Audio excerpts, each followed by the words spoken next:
Welcome to the No Experience Podcast, where two canines on the verge of being euthanized are on the quest to talk about anything and everything. I'm Jared Hines, and I'm here with my co-host, Amaral Abdul, and today we're talking about a movie known as Dog Pound.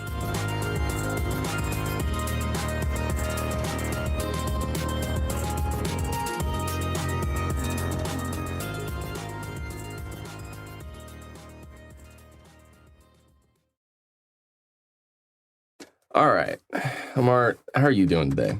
All right. Never mind, I don't give a shit. Okay, it's going to be that kind of episode. All right. I didn't get a lot of sleep last night. Yeah, Jared is half asleep in our makeshift recording studio right now. And something you need to realize about this podcast is already there's been multiple instances, and there will probably be many more, where last minute we decide to switch the topic. This was one of those. Yeah, to put it in perspective for our listeners at home, it is currently 3:15 p.m. on Wednesday when we record. I got news of the topic change at about 7:45 a.m. this morning. So I have no clue what Jared has brought to the studio today. So I'm excited to see what the fuck Dog Pound is. Yeah, all right. This movie kept me up last night. I didn't get a lot of sleep. I got like 2 hours of sleep. So I'm very tired. Just as a forewarning, trigger warning, content warning, this movie does contain graphic depictions of violence, sexual violence, suicide, abuse, drugs, and like roofing, and just general misogynistic dickheads. Yeah, so, fun, family-friendly content. Yeah. Usually not a kind of movie that I can handle, but I didn't realize what kind of movie it was before I started watching, and I just sort of stuck with it, managed it. Yeah, and Jared is notoriously consistent about that. Yeah. I've tried to convince him to watch Clockwork Orange a number of times. He cannot get through it, but for whatever reason, this one he got through. So I'm interested to see what you thought of it. I've never seen this movie before, so I'm going in blind as to what we're going to be talking about today. Yeah. If you can handle it, I highly suggest watching it. I think it's an amazing movie. But as a quick summary, Dog Pound is set in a youth correctional facility, and it's this really visceral tale about this isolated world of these kids in this facility, in this institution, and the correctional officers that are there. It is incredibly intense, and it will hurt. It makes you feel a lot of not very good things. Because these kids, and the movie makes it very clear, these kids are not good, right? Like the three main characters, they tell you first thing in the movie, they show you they are guilty. There's no ambiguity about that, about whether or not they actually did it. They did. They show you. So you know that right off of the bat. Okay, so it's the type of movie that's trying to make you empathize with bad people. Okay, I'm here for it. Yeah, exactly. It really portrays the fact that like they're guilty, but they're still human. There's a lot of very humanizing moments throughout the movie of them growing closer, having bonding moments, showing very real emotions and issues. It's not just bad guys. It's troubled kids. Well, yeah, it'd be easy to, it's easy in a lot of movies to just like portray someone who's done something horrible as just a bad guy, right? A bad, horrible person with no redeeming characteristics. But that's not reality, really. Just because someone does a bad thing, it doesn't mean that they are a bad person. They might be a bad person, but it just means mainly that they've done a bad thing and that they are damaged and troubled. Yeah. Now, the thing about these kids is they're pretty bad. Like the three main characters, the first one, his name is Angel. He's a carjacker, and he's a recidivist. He has gone to correctional facilities multiple times. He's a repeat offender. And during his last stint that got him into this setting, he like stabbed somebody during the jacking. The next character, Davis, was a womanizer, and he like slung coke. The movie literally opens with a scene of him and this chick getting it on, and she's kind of kind of not into it at first, and then he brings out some crack from the side of his bed. They both pop one and they go at it. Okay, so this is a youth correctional facility. I'm assuming like teenagers. Yeah, this is like, 13, 14 to 17. Jesus Christ. Okay. And then the last main character is Butch. And out of all of these three, he's probably the one that you followed the most closely throughout the film. He has some really major anger issues. He was actually in a different correctional facility before the start of this movie. And in his little scene that they show you where he's guilty, he assaults a correctional officer. And I say assault, that's kind of putting it lightly. He's like getting bullied by him, and then he like punches back, gets the correctional officer on the ground, and then starts shoving his thumbs into his eyeballs, just blinding him, tearing the dude's eyes out, literally. Again, content warning. Yeah. Yeah. It's It's a lot. all right. The thing about this movie, though, is it's not about the crimes that they've committed. It gets those out of the way off the bat, and then it tells you off the bat it's not about their crimes. One of the correctional officers says, nobody cares what you were charged with, what you committed. Those things are not important here. And then he goes on to say some other dialogue that is a little more of a foreshadowing thing than it is a thematic thing, but it tells you right off the bat, it's not about what they've done. It's about right now.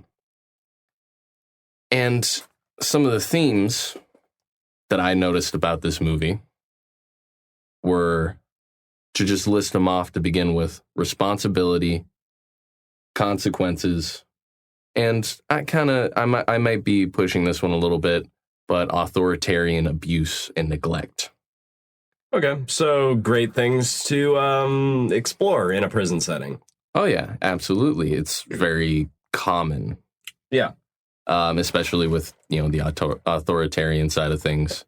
A lot of prison movies and shows, you see a lot of the big plot points being related to abuse by correctional officers and things like that, and that power struggle. Yeah, I mean, you see it in like serious dramas, which it sounds like is what this is more in the realm of. You see it in comedies. I mean, I've watched Orange is the New Black, and it's similar in that, where authoritarian abuse plays a big role in that.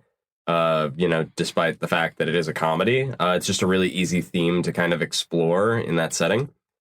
Okay, so I'm with you so far on this movie. Mm-hmm.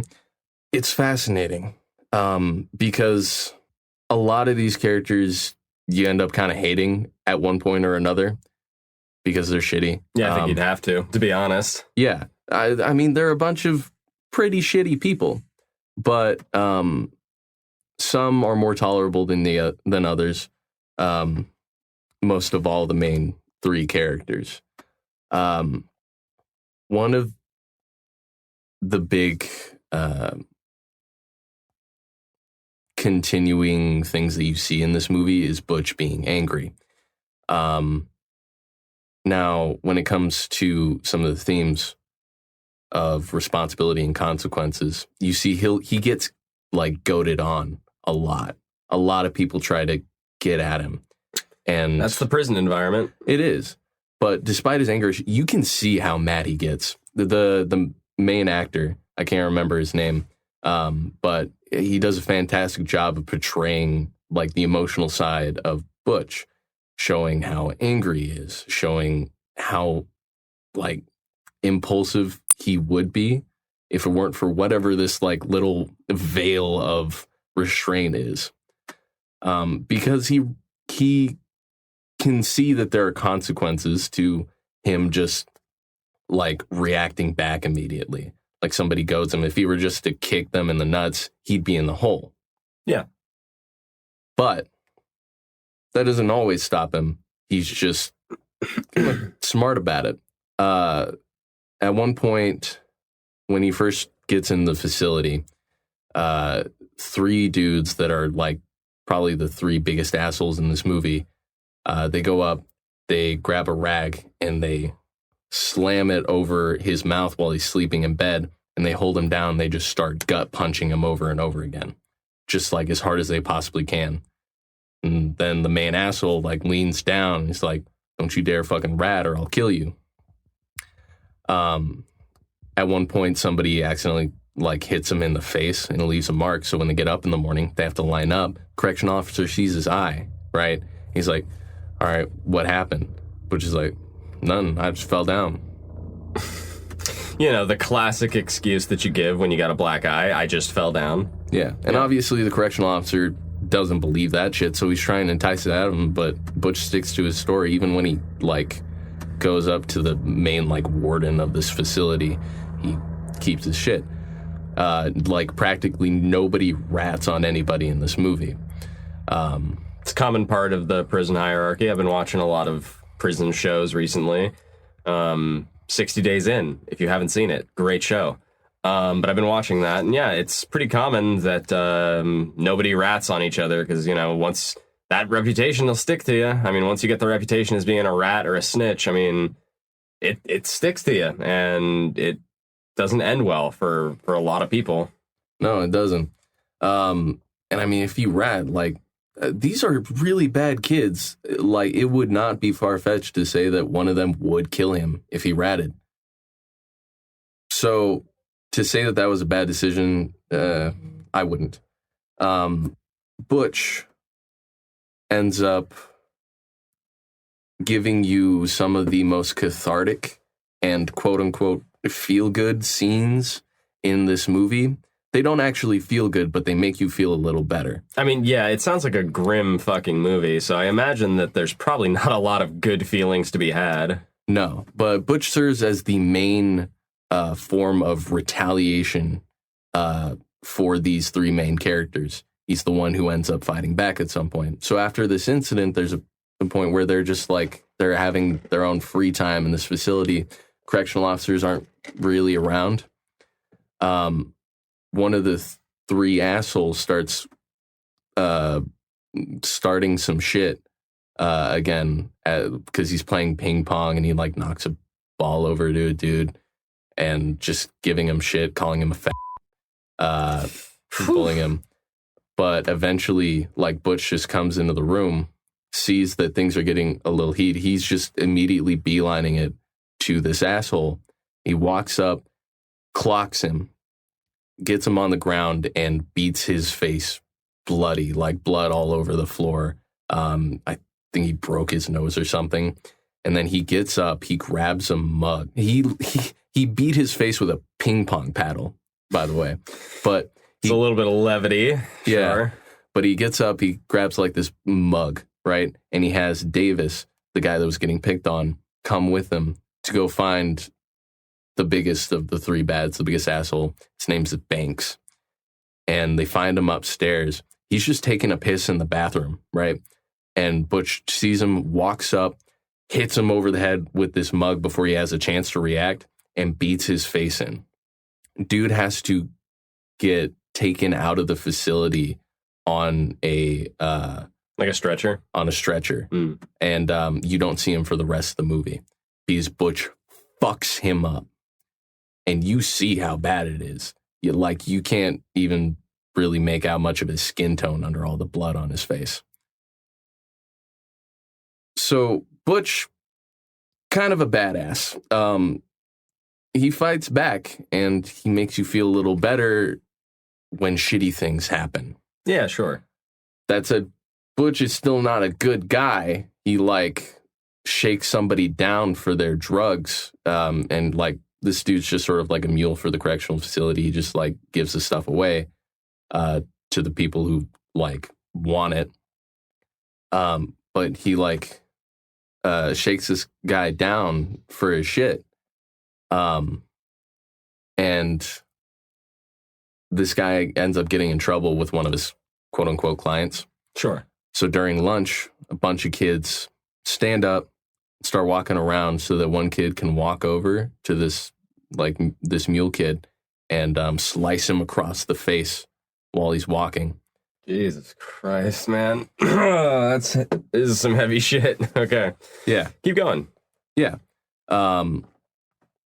Butch, retaliates. He finds the guy who like organized it. He like chokes him out a little bit, to the point of like barely being able to breathe even after this like rag is off his neck, pushes him to the ground, and then throws him his drugs, his pills that were originally what he was going to get. Butch is equally cathartic as well as misogynistic and a dickhead. Yeah, sure. But these three are incredibly close. Butch, Angel, and Davis. They eventually they're pretty close. They start having little moments where they're hanging out in the laundry room, just talking smack and having a good time. But the correctional officers often are what put these moments down. They come in, they're like, "What the fuck are you doing?" They're like, "We're doing laundry." They're like, "Don't take you that long to do laundry. Get the fuck out of here." Shit like that. At one point, one of the correctional officers, he's having troubles with his marriage. He can't be at his kid's birthday party because his boss is an asshole. Sure. He's walking down the hall on the phone with his wife while these three are doing some painting on this like corner or whatever. Mm-hmm. The conversation on the phone starts getting heated, and like the kids are talking a little smack. It's making the correctional officer a little more heated. He eventually gets off the phone. He goes to talk to them because they have, since he was talking on the phone and past them, painted a little picture of a chick with big boobs and a hairy cooch, right? Because they're very, very nice, very nice. Yeah, because they're talking smack about their teacher. The correctional officer starts to like kind of lose it a little bit. He starts throwing around the smallest of the three, Angel, just a little bit, and eventually he pushes him. Angel goes back, his head hits a pipe. He's just quiet. Butch walks over and he's like, "Get up, man, get up. What are you doing? Stop playing, get up." Goes over, there's blood on the back of his head. Angel has to get taken out on a stretcher. He ends up dying in the hospital. Wow, okay. And this correctional officer, as far as we see, doesn't like get any sort of punishment.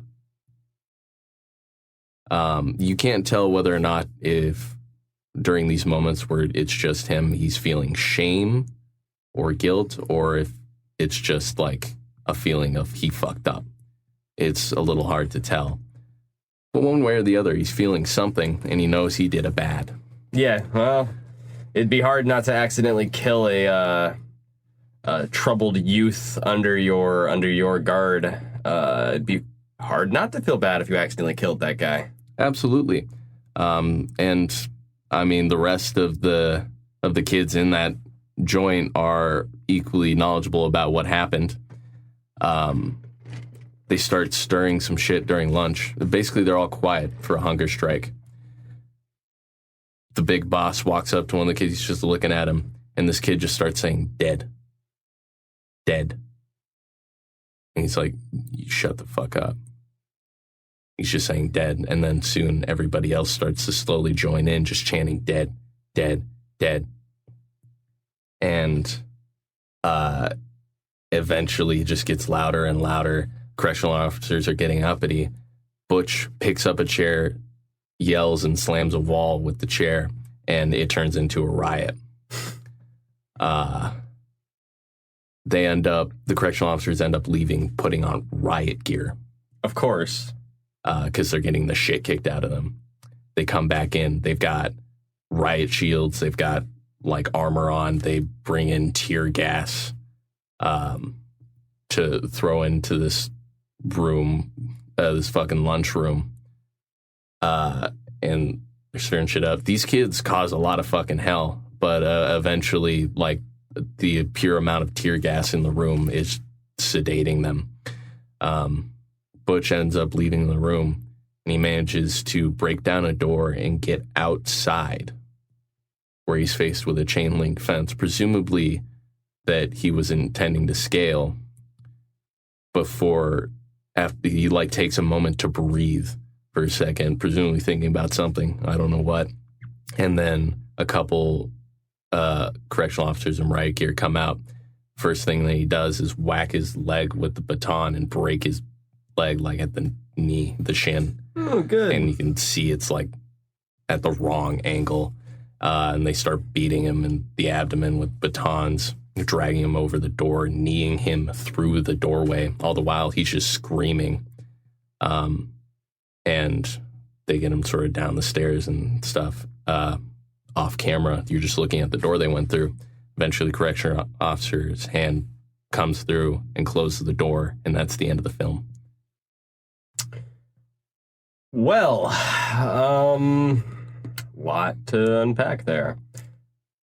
So, it sounds like a pretty.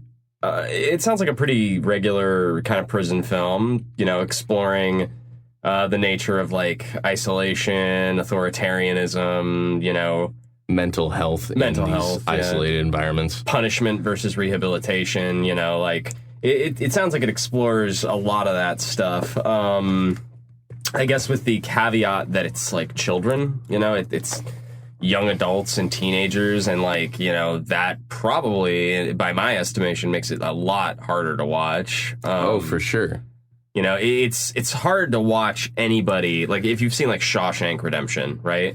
It's hard to watch some of the stuff that happens to the main character in that movie, Andy Dufresne. It's hard to watch that movie because it's like, it's hard to see anybody experiencing like the depths of like sort of punishment and torture that can come with those prison environments. So to imagine the same thing visited upon like teenagers and young adults, that's rough, man. That's a rough type of movie to try and get through. Mm-hmm.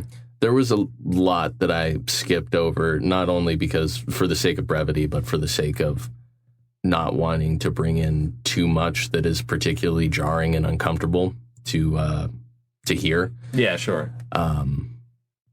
It is a tough movie.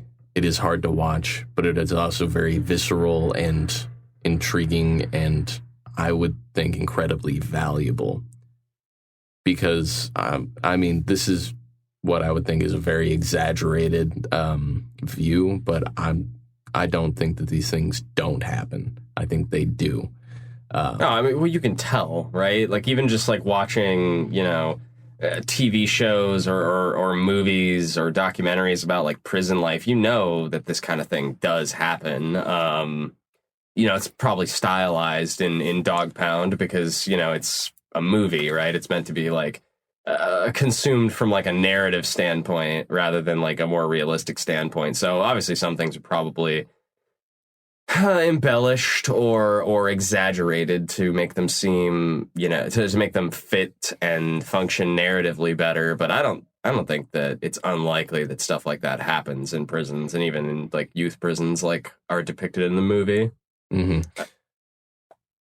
I want to backtrack for just a second, quick, to revisit one detail in the movie that, forewarning, is uncomfortable. It's about a suicide.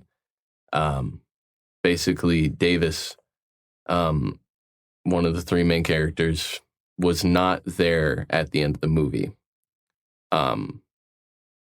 He doesn't make it to that point because something pretty bad happens to him while he's here, and his friends aren't hearing him out. They don't really give him the opportunity so that he could, you know, talk about it or feel supported. One night, he just gets up while he's sobbing in bed. He goes over to the buzzer for the intercom to the correctional officers on duty in the middle of the night, and he's just hitting this buzzer over and over again, and he's asking to get on the phone in between sobs. And eventually, correctional officer comes out, opens the door, lets him out. He's like, "Hey, man, what do you want?" He's like, I want to get on the phone." He's like, why do you want to get on the phone? I want to get on the phone, please, like 2 minutes. He's like, dude, it's like 2 a.m. No. He's like, I just need to talk to my mom, please. And the officer's like, no, like, I know you're feeling a little homesick, but, it can wait till the morning. He sets him back into the room, and he ends up continuing just hitting the buzzer for a while. Eventually, correctional officers turn off the buzzing sound in their room to hear it. Eventually, Davis gives up and goes back to bed. He wanted to get in touch with his mom to get some help for like legal help and stuff. He was sexually assaulted. He doesn't get any help, and that night after he goes to bed, he slits his wrists, and he bleeds out in bed. That's... Now, I'm not just talking about this particular part for the matter of like the shock value of it. And although it is shocking. It is incredibly shocking. Not unheard of to be a thing that happens in prison. But it is meant to point at the state and behavior of these correctional officers in this facility. And that to them, more than anything, this is just a job. So they are taking the easiest path that they can to get through their work. All right. They're not really focusing on the good of these children. They're focusing on their paychecks and whatever they have to do to make their lives easier until they have to get off shift. This is present throughout the movie. These guys don't care as much about these children as they say. And I find that part in particular fascinating because it's such a huge topic today that authoritarian figures don't care about who they are in charge of. I mean, we're talking parents, teachers, school faculty, caretakers, nurses, cops, correctional officers, soldiers, generals, representatives, senators, cabinet members, the fucking president. All these people with all this power, and they're in charge of people. They're meant to bring some sort of care. They're meant to take care of whatever subset of people. And to them, it's a job. And sure, that's not like everyone. That's not representative of every person in these fields. But you'd be surprised at how many of them there are. I see a lot of things today where it's like, hey, there's nothing wrong with just like, a job being your whole life, and, it's just a job. And I can understand that with certain things like, music and like, the food industry and shit like that. But if you are in a position where you are meant to take care of and protect and ensure the safety of or the growth of multiple people or anyone for that matter, you need to be better. That has to be more to you than a salary. I agree with the points as presented, Jared. I am with you. To end off, I got a few hot takes. By all means, this episode has been emotionally exhausting, so some hot takes would be nice. Grand. Hot take number 1, rehabilitation over punishment. There needs to be a better focus on that because punishment clearly is not working well enough. That punishment just encourages repeat offenders. You've noticed other countries have focused more on the idea of rehabilitation because it works. Exactly. Rehabilitation over punishment. Hot take number 2, hold cops accountable. No more needs to be said. Yeah, that one's pretty self-explanatory. I think that everybody's kind of got that on their mind, especially in the past year, has the idea that cops need to be held accountable for their behavior. They can't keep getting away with shit. Mm-hmm. Hot take number 3, there needs to be more institutional transparency. The public needs to know more about what institutions are actually doing and what the people working there are doing and how they are behaving, and the actions and policies being put in place and moving forward that are normally behind the scenes or are not brought to the public eye. These things need to be seen and heard and reviewed. I am inclined to agree. I think that right now, prison obviously being the obvious example, there is no looking in from the outside. And moreover, there's no looking out from the inside. But more relevant to this is it's like we don't really know most of the time what goes on in there. It's just the people who are there that know what's going on within their institutions. And that's a little fucked if you think about it, because like there's entire America has like a gigantic prison population. We have the largest prison population in the developed world. Like, it is insane to me that we have no clue what's going on in half of our prisons. Mm-hmm. My last hot take. Okay. If any of these are actually considered hot takes, then fuck you, I will burn every inch of this goddamn shit to the ground. Go fuck yourself. Yeah, the fact that even those need to be said, that those can even be considered hot takes, is a little embarrassing. I'm embarrassed to live in a place where it's a hot take that we should rehabilitate criminals rather than punishing them. I'm a little embarrassed that I don't know what goes on inside of prisons. Hell, I don't know what goes on inside of schools, right? Like, I don't know what goes on inside of a hospital, inside of a school, a prison, you know, the fucking post office. Like, I mean, there's no transparency in those sort of government institutions. Like, I have no clue what the fuck is happening inside of them. And that's a little bit strange that I wouldn't know, right? Like, anybody should be able to know that. That should be information that everybody has, but it's not for some reason. Yeah, and it's strange. It's concerning. It's disturbing. And it should be better. It should have been better a long time ago, but it hasn't been. Yep, and you can get into all kinds of systematic reasons for why that might be, like the fact that prison as a concept exists mainly to reinforce the idea of low-cost labor. It's basically a holdover from slavery, where it's like we want a way to have people do cheap labor and not have to pay them for it, or pay them crumbs for it, right? There's plenty of systematic reasons for why all those things are the case, and I, for one, don't much care for any of it. I agree with all of your hot takes as presented, Jared. Because they're not hot takes. They shouldn't be. They might be. I don't know. No, they aren't hot takes. If you think they're a hot take, then go fuck yourself. You're an idiot. Yeah, I agree. You're absolutely right. Well, goddamn, I think that's a good stopping place, don't you?